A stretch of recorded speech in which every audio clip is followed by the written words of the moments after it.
Let's move away from lies and fears. Perhaps it's time to leave.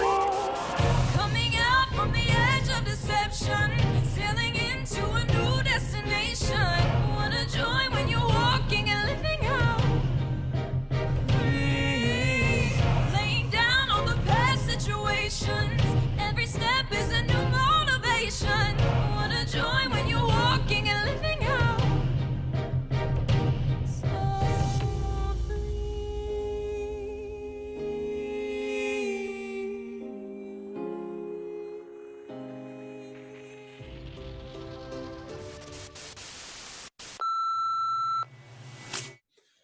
Hello, everyone, and welcome to this week's episode of ShatterCast Unplugged. As you can see, we're still social distancing a little bit. Here it is in June. And today we are joined by the lovely CEO, president, and all-around champion of Shattered Studios. That is my friend Derek. Myself, my name is John. I will be your host today. My wife, Hannah. I mean, her most important thing is not that she's my wife, but I like that about her. And then we've also got our good friend Gabriel with us as well. Very, very happy to have everyone here. Today we wanted to take a moment and talk about the realities of what our nation is going through, talk about the racial tensions in the United States, try to come to some understanding of where things have come from, where they are now, and where they could go in the future. That being said, the first thing that I want to say is that we love all people because God first loved us. That John 3:16 says that he sent his son to die for us because he loved us. And that love is that agape word, right? And agape is that perfect love that God has. And in Mark 12, God tells us that the most important commandment is to love God with all your heart, soul, mind, and strength, and to love your neighbor as yourself. And in both of those instances, he also uses the agape word. And so we are supposed to love our brothers and sisters so much that we are willing to lay down everything for them. That's, to me, the most important thing about being a Christian, self-sacrifice. I say it all the time. I'm going to keep saying it. But this is not my podcast to preach at you. That's my little 2 cents. I do want to open it up to the team. I know some of the things we wanted to discuss were how entertainment industry is responding to it, games and movie studios and celebrities. I know I've got some things I want to say, but if someone else wants to jump in on things that they've witnessed or experienced, feel free. Who wants to go first? Hannah. Sure. So I know that there's been a lot of statements, various companies, not just gaming and media. I don't game a whole lot, so I'll let them speak to that. But in terms of media and art and comics and things that I consume, I've noticed that a lot of those accounts have been pausing their normal content and using it as a way to boost lesser known creators, like Black creators, Black artists, Black accounts that are posting entertainment and media and things like that. And I've actually discovered some really interesting accounts that I didn't know about before because of the actions that the accounts I do follow are taking to promote and celebrate those people.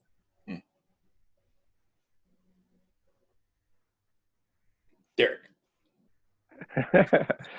A lot's going on in the world, and like even at Shatter, we have our own production timeline and stuff we want to put out, but some of that we paused and like, how can we respond and stuff.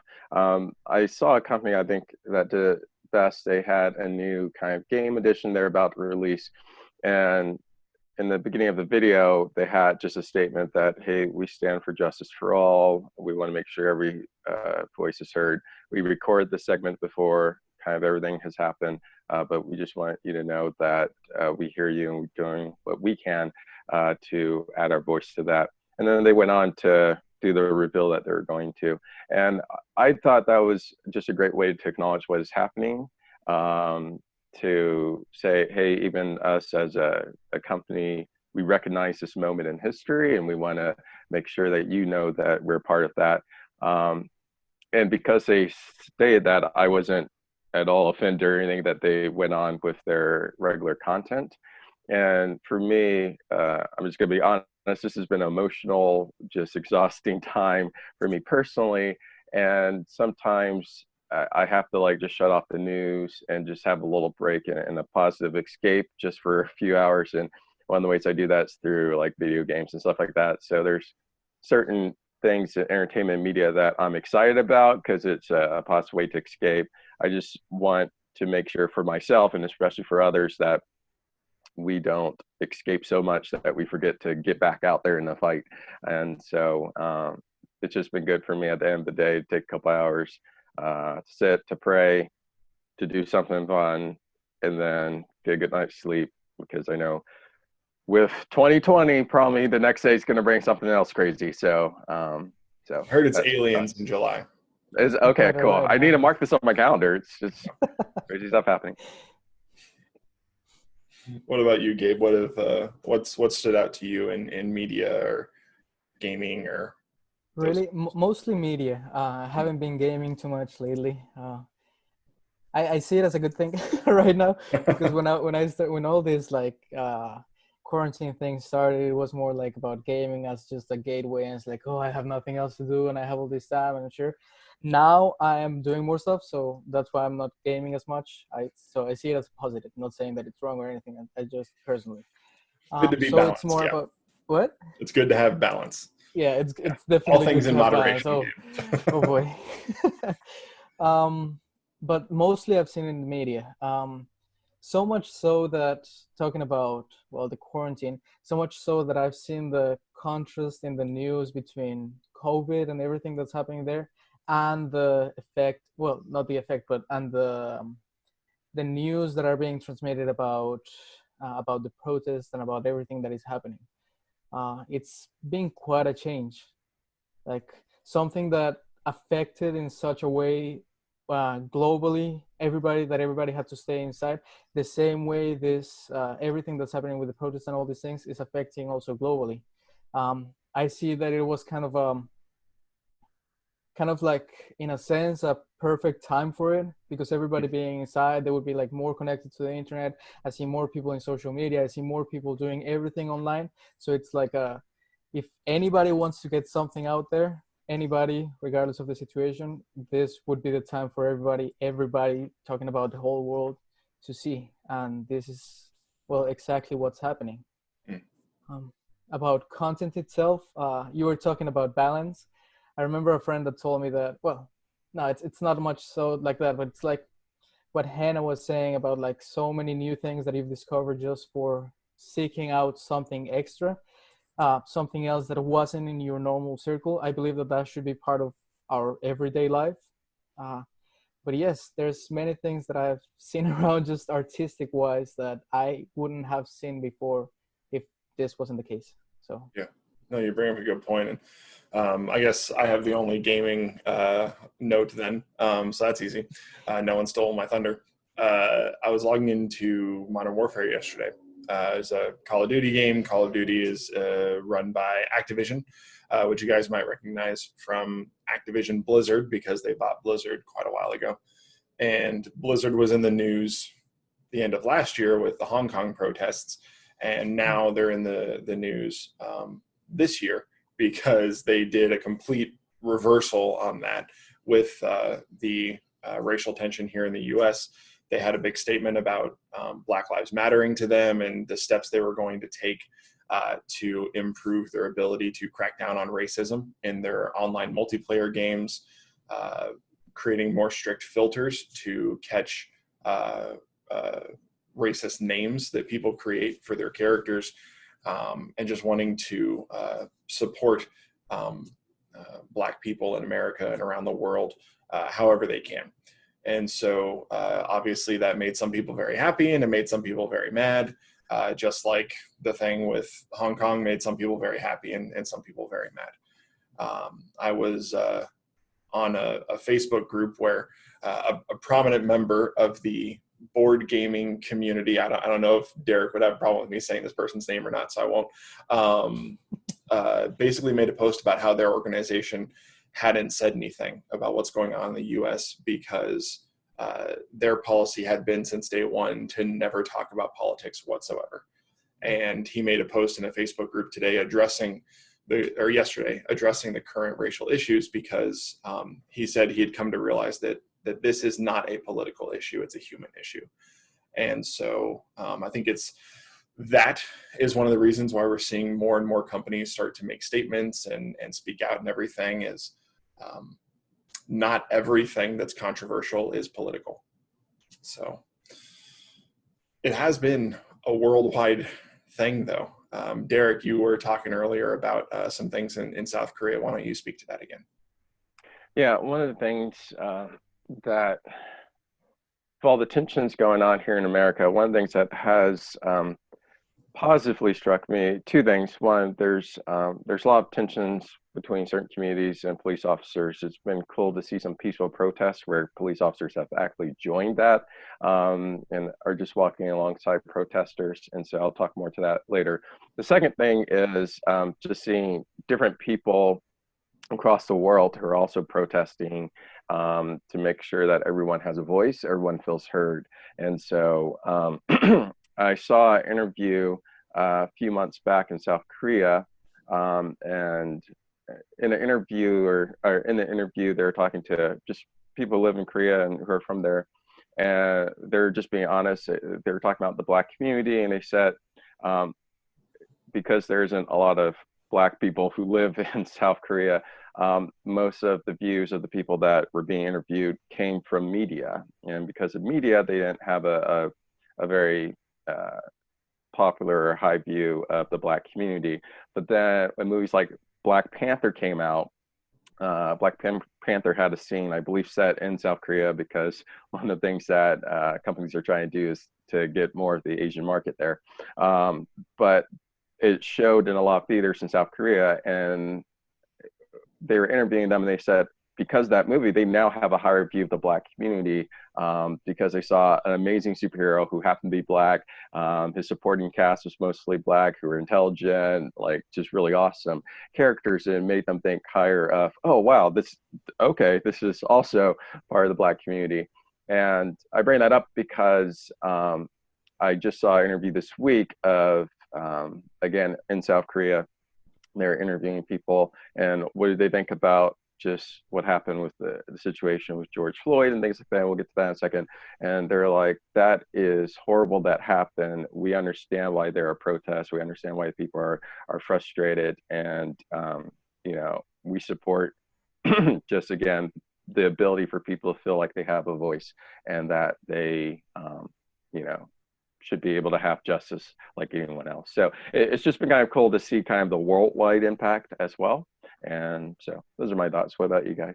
Yeah, I think you make a great point, Derek, about how representation in media can affect people's view of certain people that they aren't, I usually when talking about representation in media, I've always heard accounts of, children being able to have people that look like them that they can look up to. But that's another great point of representation, that you can have the community affected, the perspective of that people group affected just because of the positive representation in media. Now that we're talking a little bit about representation in media, I am Colombian. So here in the United States, especially when I came here, this is the thing. When I came here, one of the first questions that people would ask me is if I had Coke just to sell around. It's like, oh, well, do you have Coke? Because you're Colombian. So, that's what you guys do, right? Why? Because the representation of media that people had here, and I'm talking about anybody, not talking about race. I'm just talking about because I say that I'm Colombian, I came from Colombia. What people would see, it's like, what are the TV series that are going on? Well, it's Pablo Escobar, right? And what did he do? Well, he did all these things with drugs. So that's the effect that representation media has in people around, regardless of who it is. It's the same thing, and yes, we're talking about the Black community itself and the representation in it, but it's the same thing that happens to everybody else. It's the same thing that happens with the representation of the Chinese community here in the United States, or the white community, anybody, anywhere else really in the world. Because I could say that I was also impacted by, when I came here, just meeting some other people, that it was a completely different perspective than what I had from people here in the United States back when I was in Colombia. Same thing, that until people knew me, it was like, oh well, everything that we know about Colombia is that you live in slums and you talk about, and you have drugs to sell everywhere, because that's what you do, right? I mean, that's what it shows. So that's just an example of what representation in media is. And today, even all the way until today, I, not that I was asked this question today, but today that was one of the things. It's like, oh well, you're from Colombia. I heard a new friend say this. It's like, well, the first thing that I heard about it is from people is like this thing of the series, and it didn't go that way, but just that he mentioned Pablo Escobar, it was just like, it just like made me think about it again, because it's the same thing what we're talking about, representation in media in just different parts of the world where just some people are not there. In a sense, I remember an instructor that I had, that he had an idea about doing this series of a Black person in China, because there wouldn't be so many people with a lot of melanin on the skin, let's put it like that. The same way as a friend that I have that said that she went to Russia, and it was exactly the same thing. It's like, well, there's not so many people with a lot of melanin in the skin, so it would be like, oh well, it's just something different. The same way as if a white missionary, and I've heard this one before also, goes to an African community in Africa, and it's like, oh well, it's the first time maybe that they're having interaction with a white male, with a white female. So those are the things that it's such a weird thing. It's like, oh, touching and all these things, the same thing that happens if somebody would go from here to the indigenous population back in Colombia. So that's the effect that media has. And again, talking about like the effect, just because everybody being inside, everybody having access to, well, yeah, most of the population of the world having access to internet, to just all these things that we use today, just Zoom, for example, or that we're using. So that definitely has an effect on people. I think that's a great point, Gabe. And quick challenge and encouragement to anyone who is an artist or a creative, to realize the power that media has, and to try to use that positively. Be careful how you depict certain people or things like that, or just the idea of including a lot of different people who look a lot different ways in your art is important. Like at Shatter, we do comic books. Some of you guys don't know that. But when we were designing that, one of the things we wanted to do is make sure we had a very diverse cast, so that, as what Hannah was saying, you know, people might be able to look up a little kid and say, hey, that person, hey, they kind of look like me, you know, and kind of have that feeling. I love the Avengers and I love the Justice League, but most of the cast looks a certain way, and it's been good in recent years that they're trying to play around with the cast a little bit, so a few other nationalities are depicted. So yeah, media has a huge impact on how we perceive people, and so just encouragement for anyone who creates, to just keep that in mind as you're creating. So. Yeah, no, it's a great argument for, like you guys have been saying, like the importance of representation, because I hear a lot of people say, like, you know, why does it matter? And to me, that's a really white thing to say, because when you grow up seeing yourself represented all the time, then it doesn't feel like it matters, because it's not special at that point, because you see it all day, every day. But just talking about how the perception of Black people in South Korea could be so drastically affected by Black Panther.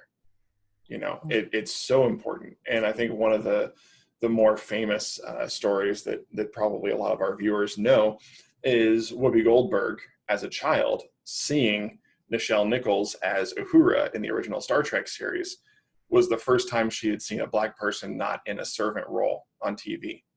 And it empowered her and made her want to do something important with her life, and eventually get into acting. And eventually, she was in Star Trek. And that's just, I love that the full circle that story makes.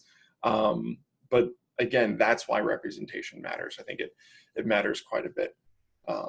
Derek, I know you had some things that you wanted to say. If this is a good time for you to take over for a little bit.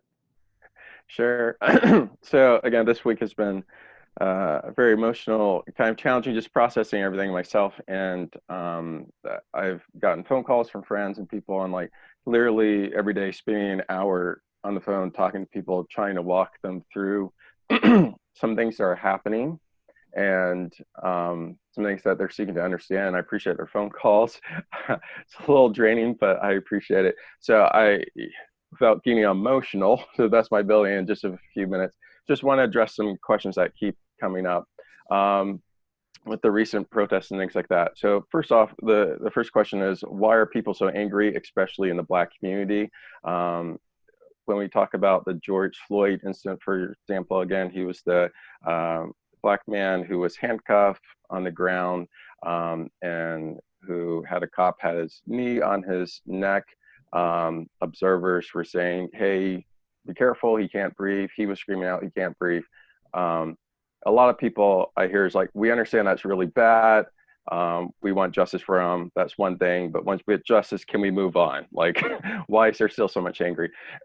And I think it's partly because of what happened to him, and it's partly because of George Floyd, but it's also partly not. Here we have a grown man who is on the ground. He is subdued. One question that came to me is like, well, I looked at George Floyd's background and all this stuff, and trying to see if he was a criminal. Full stop.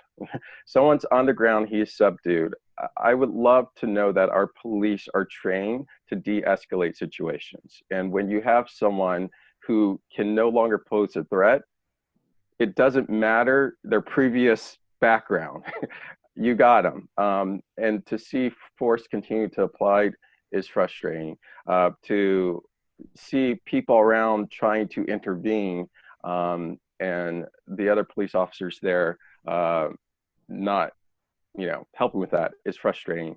To see someone laying there and to appear not as human so they can continue to do that is frustrating. To note that it looks like at least 2 other police officers were also holding him down from different other camera angles. And again, one police officer was like trying to get the crowd to move away.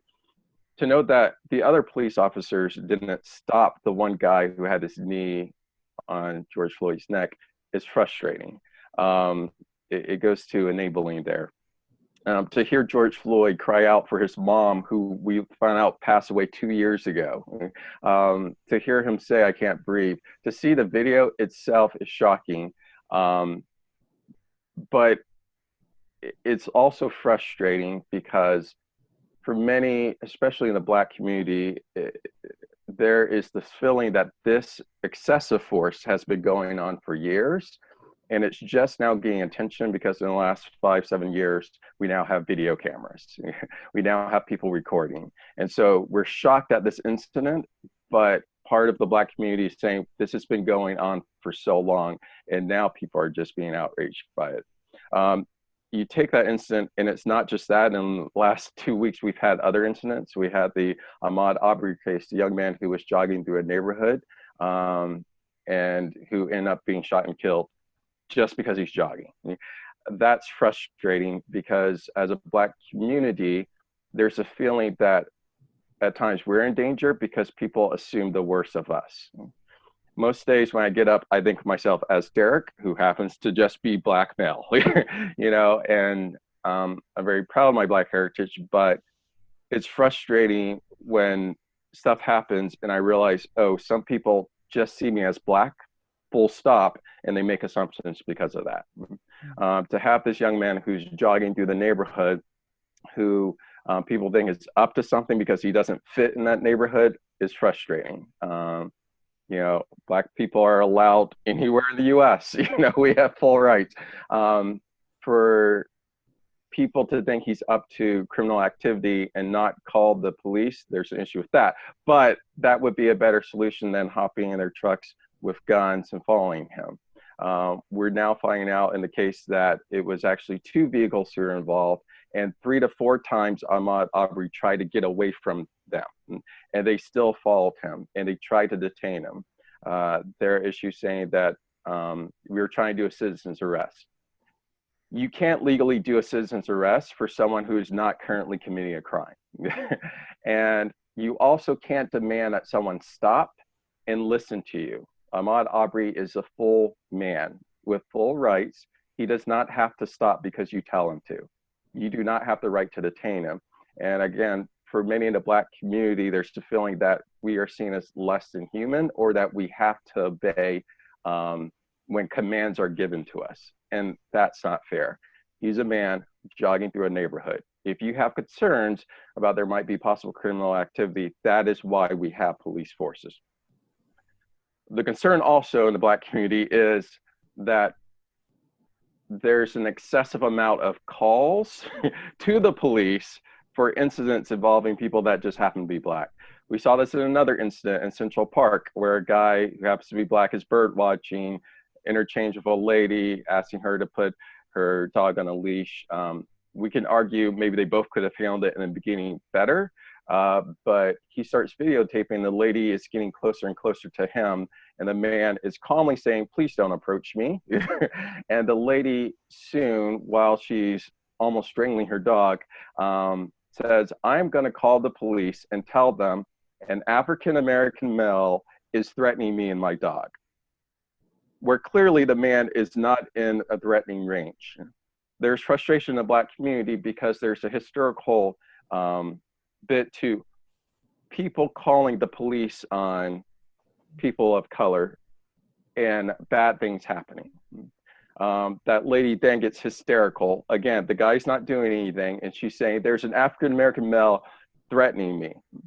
The police could have swarmed that park, and any Black man could have been put in danger because this lady's frustrated with what's going on. Again, there's a lot of frustration in the Black community because there's a feeling that these things have been happening for a long time, and there's been a lot of anger under the surface. And when these incidents are happening back to back, it's kind of just an explosion of anger. Why are we still going through this? So when people ask again, why is the Black community, especially right now, so angry? It's because this stuff continues to happen, and we are now glad that there is now video evidence, because if the police showed up, for example, in Central Park or in that particular park in New York, the lady could have claimed whatever, and then there's a chance that that Black man could have gotten hurt or arrested or whatever.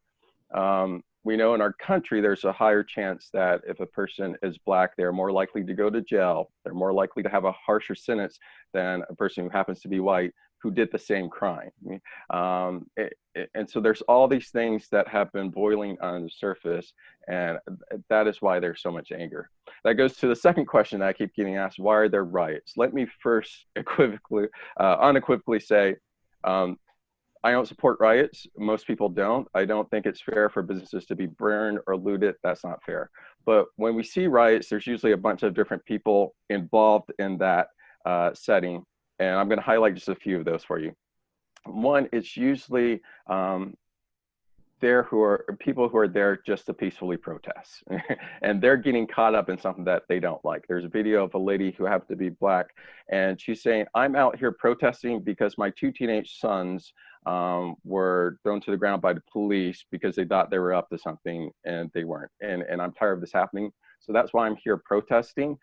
And she was angry at the rioters because she felt in danger because they were damaging her neighborhood. So in the midst of these riots, there are people who are just peacefully protesting, some from the Black community, some from other communities, who are trying to be heard about certain injustices. The second group of people that are often there are people who feel like their voice has not been heard. And so with that comes frustration, with frustration comes anger, and sometimes with anger comes destruction. That is not a good way to use anger, but it's people who says, "We've been yelling and screaming for so long for you to hear us, and you don't, so we're so angry that now we're moving to this step." Again, we don't condone that, but again, it's people who feel like their voice has not been heard. The third group of people that are sometimes involved in riots, I would say, are just opportunists. And these are people who use the opportunity of a protest as a chance to do whatever they want, where it's destroying property or where it's looting or whatever. Unfortunately, some are from the community that they're in, some are from the Black community. There are more evidence that there are people from outside the community coming in and causing troubles. There's a picture of a guy who was fully dressed in gear, and he happened to be white, and he was breaking windows of a store. And some Black people came up to him and said, "Hey, can you stop doing that? Because this is our neighborhood and you're wrecking it." And so sometimes there's outside forces. Again, sometimes people in the community themselves are looting and causing destruction. That is bad, and that is not helpful. But again, people don't understand there's different groups represented within these large gatherings. Many are just trying to have their voices heard. And this isn't just a thing that's unique to the Black community. Riots happen all over the place where there's injustice. We talked about Hong Kong, you know, and there's other instances. So again, you can be against riots, just realize that there are people who are trying to peacefully protest, and they should have the right to peacefully protest. And our response, as far as police, military, whatever, should be gentle. Again, we should protect, you know, people, we should protect places, but the force we use, we need to be careful because there's now a lot of instances of that coming in. Again, I don't condone protests turning into riots. I don't condone people throwing stuff at police or whatever. That is not helpful. But also we need to make sure that that's not going back at people who are peacefully rioting. The third question I often get is this whole Black Lives Matter. What is that slogan? Why is that there? What is going on? Black Lives Matter is an organization, but the hashtag Black Lives Matter became kind of a movement. So a lot of people are using that aren't connected to the organization. I don't know a lot about the organization. When people say Black Lives Matter, though, sometimes people respond with all lives matter. And I just want people to just pause for a second. I don't know if that is the most helpful response in this particular time. Why? When people say Black Lives Matter, they're not saying only Black Lives Matter. They're saying, hey, Black Lives Matter as well. And right now we continue to see injustice against the Black community. So we're trying to stand up and get a voice out there. Someone had an example of their house being on fire and calling the fire department. The fire department shows up and the person's like, hey, my house is on fire. Can you put it out? And the guy's like, well, all houses matter. And the guy's like, yes, all houses matter, but my house is the one on fire. Can you please take care of that right now? And so I think in this particular moment of time, when people say that, again, they're just saying, hey, we're trying to concentrate on supporting a community who is hurting, who's crying out for help, and we're trying to do whatever we can to do to help them right now. There are many other people, many other communities going through difficult things, international communities, people here in the US, other people of color, some white communities are going through difficult times. And again, Black Lives Matter doesn't mean that we don't care about them. We're just saying in this particular moment of time, we have opportunity to address some things that are going on. If you don't like that slogan, that's totally fine. Don't use it. You don't have to. But again, I would just caution you before you respond quickly, all lives matter. Just know why people are saying that and know why that response is sometimes not the best. So I also get from people, hey, so what does the Black community want? What's the end result? Where are we going for this? I think a couple things, and again, let me pause and say, I don't represent the entire Black community. I'm just saying for me and my experience, and here's what I'm hearing. First, for police, we need you. Police is a good idea. When someone is trouble, police, we need a force that we can call to help mediate. But I think mediation is a good term. We need police who know that they are to be peacemakers, and who know how to de-escalate a situation and who aren't coming into a situation already hot and causing more things to happen. I've seen some beautiful things, I mentioned this before, of police officers who are standing up against what happened with George Floyd and say, hey, that doesn't represent us. We don't agree with that. And they're actually marching with the protesters. And that's just been really cool. I was at a march yesterday for prayer and restoration and a mourning of all that's happening. And there were some police officers standing to the side and people wave at them and I wave at them and they wave back, you know? And so I want to be clear that the message is we support police officers. We support good police officers. We need you. I was a pastor for many years at a congregation up in Pennsylvania, and one of our members was a police chief and a good friend of mine. And I got to talk with him about his concerns for his family and stuff about retribution that might happen to him. We know you have a difficult job, so we want to make sure you're safe and you're protected. But we also want to make sure that your job's made easier when you police in communities that trust you. And again, there's a historical issue between the Black community and police officers that is playing out live.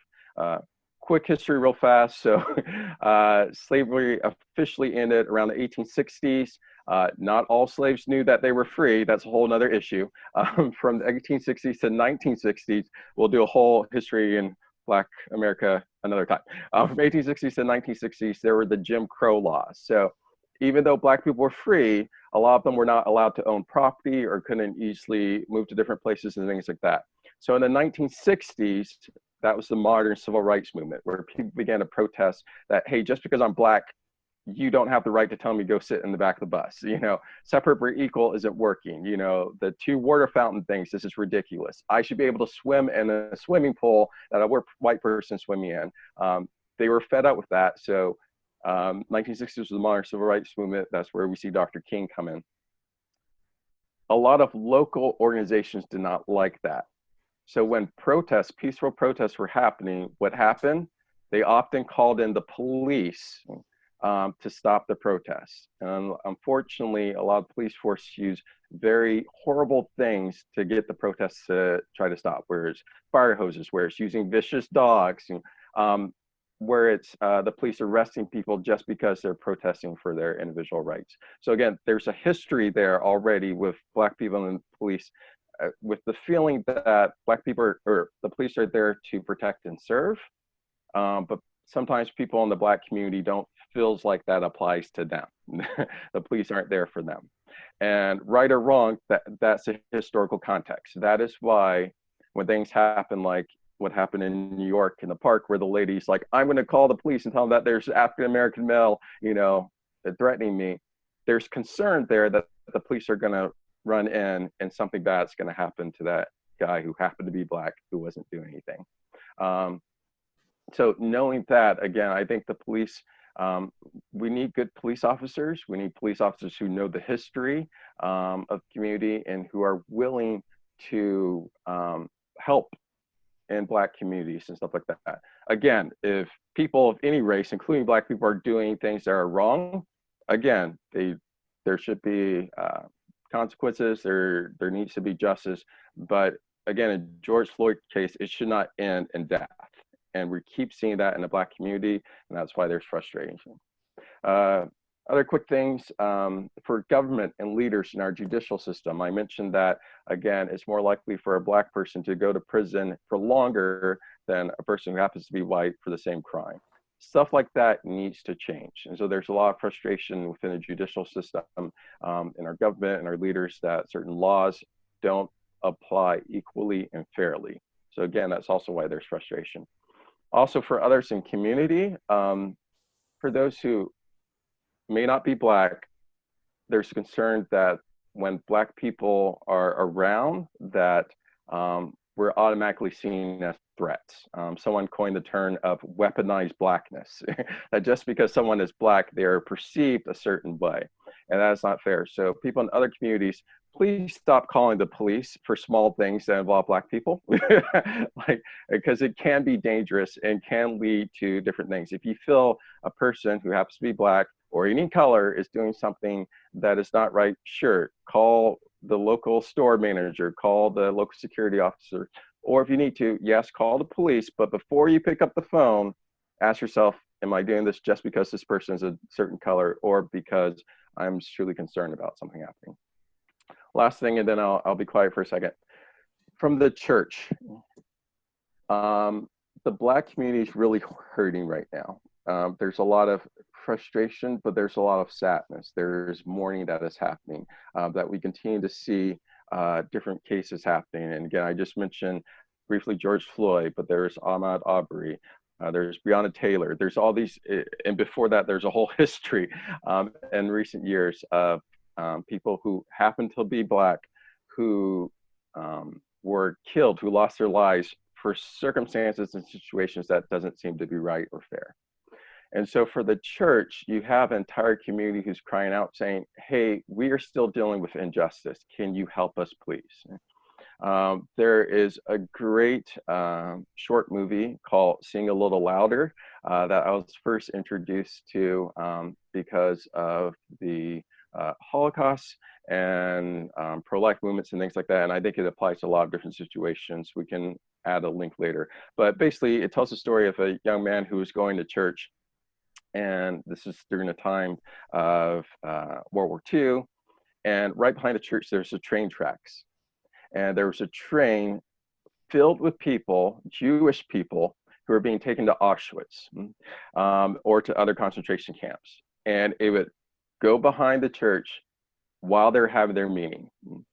And the leaders in the church would often say, sing a little louder, as in to drown out the cries of the people in the train behind us. The saddest part is that Christians should not be singing louder when there's injustice going on right behind them. They should be the ones getting out of the church and helping those people. And that was a sad thing that happened during the Holocaust. We know that some Christians definitely helped Jewish people. There should have been many more. And you can apply this to many different times in our life. But I think this is one time where the Black community is saying, hey, church, please stop singing a little louder. If you truly care about all that God has done, realize we're supposed to be all equal, and we need your help and your voice in this matter as well. So those are answering a couple of questions that I keep getting. Hopefully that was helpful. I'll turn it back over to the team for any responses or questions, things that they might have. First, thank you. I know that it is very draining to have these conversations, and I appreciate your openness and your honesty. Just want to say something brief to any of my white brothers and sisters that might be watching this. When someone shares something like that, or has a conversation with you about what they're going through, I want to challenge you to respond in two ways. One is by shutting up and listening. We're supposed to be quick to listen and slow to speak, slow to get angry. And the second one is to respond with humility. Sometimes we feel the need to jump in and share our perspective and how we feel about certain things. But the problem is that we always have that opportunity to be heard. And not everyone else has been afforded that opportunity. And sometimes our responsibility is to not talk. Our responsibility is to listen and to let other people share. And so it all comes back to being stewards of God's grace, to being humble. Micah 6:8 says to walk justly, to love mercy, and to walk humbly with your God. I would encourage everyone here, including myself, because I guarantee you I would be on the wrong side of this conversation 5 or 6 years ago. We are supposed to live in humility. And that isn't always easy, but it is always right. That's what I wanted to say. Someone else say something. I would like to say something to the church in general. Jesus told us that, well, he taught us that it's a good idea to feed people if they want to listen. It's going to be really hard for somebody to listen if they're hungry, right? Well, right now the Black community is hungry for justice. It doesn't help us if we just turn a deaf ear. I was thinking exactly the same thing that John was saying about being slow to speak and quick to listen and slow to speak and slow to anger. Because so many times we say like, well, because this is happening, that is happening. And it's because we're taking ourselves and our own lives as the example that everybody was the same all the time. And that is not true. We all have been raised or have lived with different characteristics, let's put it like that. And many times we forget to see that. I do believe that in Christ, we are all united. Right now, we're a white male, a white woman, a black man, and a Latino guy right here. It wasn't just because we thought about it and we said like, oh yeah, let's have a diverse cast, but it was just because we were united by a vision, which was to see the gospel being transmitted and the love of God to reaching the people that wasn't reaching at the time. And it just happened to unite us. And we're united by love, and love is the perfect bound for all things. We know that God is love, and we know that He is the solution for everything. The truth is that it doesn't matter if we live in a just world and everybody treats everybody right if heaven is unpopulated and completely empty. We are to show people the love of Christ. We are the ambassadors of the kingdom of God. That kingdom of God comes with justice. That kingdom of God comes with love, comes with peace, comes with kindness, comes with goodness. And so many times we forget about that because of our own selfish reasons.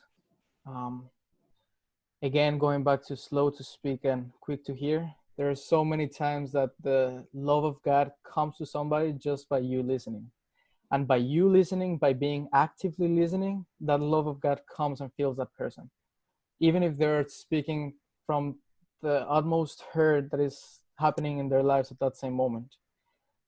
So yes, we live in an upside down kingdom, as in like we know that peace is a weapon of mass destruction, that love is a weapon of mass destruction.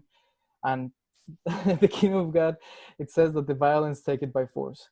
But the king, that means let's go out with all the peace, with all the kindness that we can, with all the goodness, with all the gentleness that we've seen from God show into our own lives. Because if it was just, none of us would be living the way that we're living, as blessed as we are, or whatever the reason is. So church, let's put our big boy pants and actually do the work of the ministry. Yes, I have heard things that say, well, God didn't come here to overthrow the Roman government. And yes, in the natural, it's true, He didn't. But He came to overthrow every other government for the kingdom of God to be planted in here, and for us to actually accept that authority that God has given us over this earth that He's put here. And that's not going to happen just by chance or by just not saying anything. We are to show people the love of God. We are to show people the peace of God. We are to show people the kindness of God. And in this moment, I believe that turning a listening ear to the people, yes, it is true. The same way that has happened with any other person that has gone through so many other awful things. A good friend actually was saying before we started the podcast, this resembles somebody that has gone through a rape situation. And it is not actually, Derek, could you say it, please? A lot of, I was saying the Black community is mourning right now, and it was like someone who's gone through a death or assault. Yes, there needs to be forgiveness, there needs to be healing, but in that particular moment, we just want someone to hear our pain and to sit with us and say, I am so sorry that happened to you, and I understand you being angry, and I am angry with you, and how can we focus that anger into positive change? And so again, just to reiterate, we're not supporting riots or looting or any of that stuff. We are supporting that there is a righteous anger that we even saw in Jesus when people were being oppressed. And that is part of our Christian faith. God has given us that emotion for right reasons. And so we want to turn that anger into positive change. But even before we get to that step, we just want to mourn. We want to mourn the lives that were lost. We want to mourn the fact that Black community, we sit down and we tell our nephews, our nieces, our sons, our daughters, hey, if the police stop you, this is what you need to say. Doesn't matter if they're right or wrong, this is what you need to say, because we just want you to come home. We'll take care of all the details later. We just want you to come home. Hey, when you go out, there's someone, just because your skin color may not see that you're human. And that's unfortunate. And this is how you need to respond. We as a culture are mourning that we still have to have those conversations. And I understand that we think the civil rights movement was so long ago. My dad went to a segregated school until his freshman year of high school. That's my dad. Again, we're not so far moved away from the civil rights movement, that everything has now become peaceful and hunky-dory. And again, the other thing I would say is, and Dr. King said, injustice anywhere is a threat to justice everywhere. And so right now we're talking about the Black community, but there's people in the Hispanic community, there's issues in the Asian community. I served many years in the poorest county in actually Kentucky, which is mostly white, because they were dealing with a lot of issues. There people around the world are going through different things. And when you see injustice, partner with them, because it threatens justice everywhere. Yeah, no, you make a really, really great point there. And I think one of the things to, what you and Gabriel were both saying, Gabe, when you were making your statement to the church, I think we need to remember that Dr. Martin Luther King Jr. was also Reverend Martin Luther King Jr. And the church was at the forefront, not all the church. And I think that's an important thing to say too, is that the church is not immune from sin and racism, but the church, at least one part of it, was at the forefront of the civil rights movement in the 60s. And I think that it would behoove us to be at the front of this movement in the 20s. That as Christians, we have an opportunity to show the love of God, the unifying love of God. I'm reminded of 100 years ago, the Azusa Street Revival. One of the greatest things that happened during that, when the Holy Spirit came down and you had white people and Black people and just all people of color worshiping God together for the first time in who knows, like, especially in the US. And that was almost 100 years ago, when we had this desegregation of the church during this revival on Azusa Street.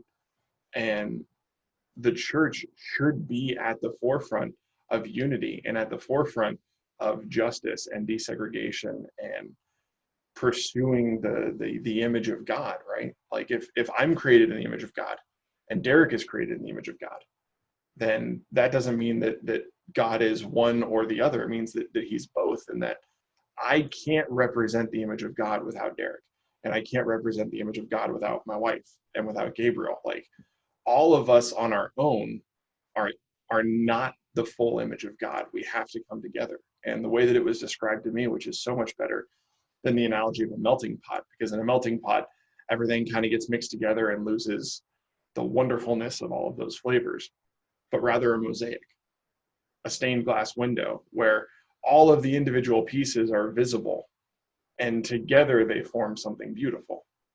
And you don't lose the history, you don't lose the culture, you don't lose the individuality. Together we're better, but not at the cost of losing what makes us who we are, because each of us are beautifully and wonderfully made. And at no point does Jesus say that we should assimilate into another culture and get rid of everything that we are, except when we assimilate into the kingdom of God and throw off the things that are worldly. When John was talking about humility earlier and responding in humility, it reminded me that I've been thinking a lot lately about feeling convicted. And you may be watching this and thinking to yourself, well, I'm not racist. And what I would challenge you to do is, first off, great that you're not racist. But second off, take some time to ask the Lord to search your heart and to show you ways that you may have not considered how your words and your actions have affected people around you. And also to tell people in your community, tell your friends and your coworkers and people in your community, people of color, that you are their ally. Because a lot of people that I've been hearing is they don't know who their allies are, and they don't know who they can trust during this time, because there are a lot of perspectives and opinions going around. And something that I've been really thinking about lately is asking the Lord to search my heart, because there are ways, just from my own perspective, that I don't realize what I say, what I do is affecting other people. And also, it's important to not get caught up in being defensive all the time, just because you're a good person, or you don't consider yourself to be racist, because we all fall short of the glory of God. Yeah. Well, and go ahead, Gabe. I was just thinking about it because it's like, okay, well, yeah, we're talking about other people, and this is not only about like, well, it's because you have certain skin color or whatever. It's like any people. Have you considered how your actions are affecting the person right next to you, your brother, your sister, your mom, your dad, your friends at school, whoever it is around you? And that is why, because it's like God created us equal, and just because you have a little bit more melanin in your skin doesn't make you less human. The same way that if you have less hair doesn't make you like awful, you know. And it's exactly the same thing. It's just a characteristic that is part of our physical body. Who are you pointing at, Gabe? Who are you pointing at? There's only one of us with less hair. Gabe, did you consider how that comment may have affected John? Of course, of course. Of course. It's That's just why seeing he's- the example. It's just the love, because it doesn't matter. I mean, it doesn't matter that I have a wonderful mane. You really do. I love your hair. Everyone's jealous of Gabe's hair. Anyone that can have that hair where when it parts, it does like the thing, like that's great. Mine Same doesn't. as Prince Charming, you know, from Shrek. Oh my goodness. All right. So it's the same way. I have a little bit more hair. Some people have a little bit more melanin. We all come from the same person. You know, it's not that we were just like created in different places and that's it. No, we come from the same ancestor in the same way. We have all the same granddaddy. You know, and it's completely true. And actually in God, Jesus is called as the second Adam, because in him is that our identity is, in him is that our genetics is. When he comes into us, he changes everything inside of us. And anyway, but that's basically it. Yeah. You know, so Derek, you were gonna say? Sorry. That was great. I guess just to land this plane, a lot of people ask, what can they do? What are some tips you have for people who, especially people who may not be part of the Black community, but might like to help? What are some practical things? Maybe we can end it there. So I think Hannah brought up a good one with I would encourage and also caution people who are not people of color when talking to your friends. I encourage you to ask them how they're doing and to ask what you can do to help. At the same time, recognize that asking them how they're doing right now, you're probably going to get the same answer, and they're probably like, if you go through a traumatizing experience and someone asks you how you're doing, it's annoying and it's painful. And so use wisdom and discernment in that. And then also asking them how you can help. You know, Derek, like you said today, and like we've been talking, these conversations can be really draining. And I would encourage you, and I think Derek would as well, and really all of us, that if you want to help, Google is your friend. There are thousands of people who have written articles about what we can do, because this has been going on for centuries. And so there's a lot of things. There's a lot of things that we can do to help. And I was talking about, you know, it's great that you're not racist. There's a phenomenal book out there on how to be anti-racist, because not being a racist in 2020 is not enough. You know, we need to also call it when we see it, and we need to be anti-racist as well. Knowing the policies in your local police departments, and if there's something that falls short, actually writing a letter. And on top of that, I think for me, something that I would say, and then I'll turn it over to you guys, one of the most important things, in my opinion, is participating in local elections, where sometimes only hundreds of people do. Think about that. You know, if sometimes the presidential election feels like your vote doesn't matter, think about there's only 1,200 people that are going to vote for a councilman in your area. But those elected officials are the ones who appoint police chiefs, who have say in the local level in your district. And so being involved and informed, your vote can matter so much, so much. Turn out at the polls and vote for the people who are going to do the right thing and bring justice and equality in every step of their job. I have some books that I would like to recommend. The names of these books are Acts, Romans, Ephesians, Colossians, First Thessalonians, Second Thessalonians, First Timothy, Second Timothy, and all this, and actually the whole Bible. I was gonna say you're avoiding the Old Testament for some I'm reason. avoiding the Old Testament. Yeah. The Gospels. You know what? Just start from Genesis all the way to Revelation, and be not only hearers of the word but doers of the word. Whenever you read that, don't just say like, "Oh, it's wonderful. Now I can just cite all these scriptures, and I'm gonna be so famous with my friends and all." No, actually, like start living it out. It's really important. So I believe those are very important anti-racial books to read, including Genesis. Actually, it says, yeah, everybody was made in the image of God.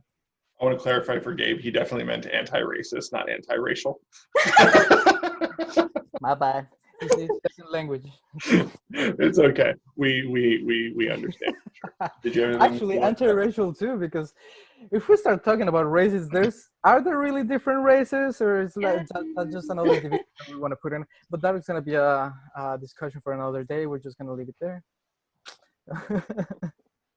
Did you have anything, other ideas or anything you wanted to share?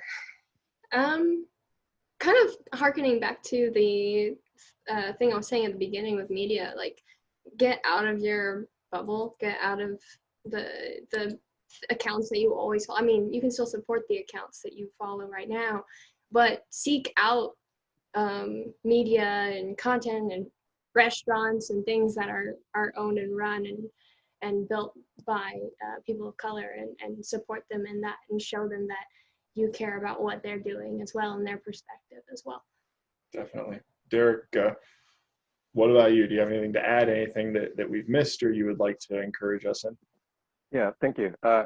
Thank you for listening. One last quick story. So during the quarantine, I have a good friend who moved a little bit before that to another state because he was going to school or whatever. And so he was living in a studio apartment by himself, and being quarantined, he was literally locked by himself. And I got word from another friend that there's just some concern, just how he might be doing, and gave him a call. And he's like, "Yeah, man, I'm not doing well. This quarantine, like, I'm going crazy." Like, and I had a different experience, my locked in thing, because work got even busier for me. I got a dog I'm taking care of, visiting my girlfriend. I live with a roommate. So I'm not feeling alone, but he was. And because I might be living a different experience, because I care for my friend, I sat down. I was like, "Man, I'm so sorry." The more you talk, the more I can realize, wow, like, yeah, if I was living by myself in a studio apartment under quarantine without any friends or family, I would feel bad. And I sat down, I was like, "Hey, would it be helpful for us to brainstorm maybe some positive things that you could do?" And we talked about that. I was like, "Does video chats help?" And he's like, "Yeah, they're actually better than nothing." Cool. Who are some people you can video chat? And hey, would it be helpful if we video chat it more? He's like, "Yeah, that'd be really cool." And as soon as we hung up the phone, my experience was different, because again, I'm dealing with all this stuff. I'm not by myself. I'm not feeling lonely or whatever. But I was constantly reminded of my friend who was. And because I care for him, I made sure I checked up on him and called him and video chat, "Hey man, how are you doing today?"